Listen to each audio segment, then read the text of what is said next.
নমস্কাৰ, সকলোৰে কুশল কামনা কৰিলোঁ।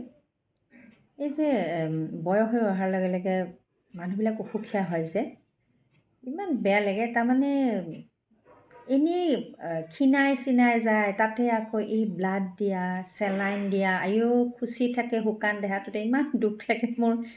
এইকেইদিন যে দেউতাক দেখি আছোঁ, মানে ভেইনবিলাক বিচাৰিয়ে নাপায়, তাতে ইটো লাগে সিটো লাগে, মানে সদায় টেষ্ট, ইটো টেষ্ট সিটো টেষ্ট, খুব দুখ লাগে। কিন্তু সেইখিনি সময়ত আচলতে তেওঁলোকে বিচাৰে যে ঘৰৰ মানুহখিনিয়ে তেওঁলোকক সময় দিয়ক, দুআষাৰ মনৰ কথা পাতক, কাষত বহি থাকক। এতিয়া দেউতাকে দেখি বৰ বেয়া লাগে জানে। দেউতা ইমান মানে চিনচিয়াৰ পাংচুৱেল মানুহ, দেউতা খুব ডিচিপ্লিনত থাকে।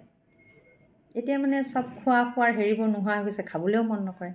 তথাপিও যিখিনি পাৰোঁ কৰি থাকোঁ আৰু ভগৱানক খাটো আৰু প্ৰভু সোনকালে, তাৰমানে বেলেগ নহয়, অন্ততঃ বাথৰুমটোলৈ যাব পৰা কৰি দিয়ক। খাবলৈ ডাইনিঙলৈ আহিব নালাগে বাৰু, বিচনাতেই খাওক, কিন্তু বাথৰুমটো যাব পৰা হ'লে তাৰমানে নিজেও খুব শান্তি পায়। সেইটো মানে আটাইতকৈ ডাঙৰ সমস্যা, পেচেণ্টৰ কাৰণেও এটেণ্ডেণ্টৰ কাৰণেও। ভগৱানে সকলোকে ভালে ৰাখক দেই। বুঢ়া কালত বুলি নহয়, যে অসুখীয়া ব্যক্তিৰ কথাই কৈছোঁ, আমিও গৈ আছোঁ সেইটো ৰাস্তালৈ। গতিকে ভগৱানে সকলোকে কুশলে ৰাখক দেই। ধন্যবাদ।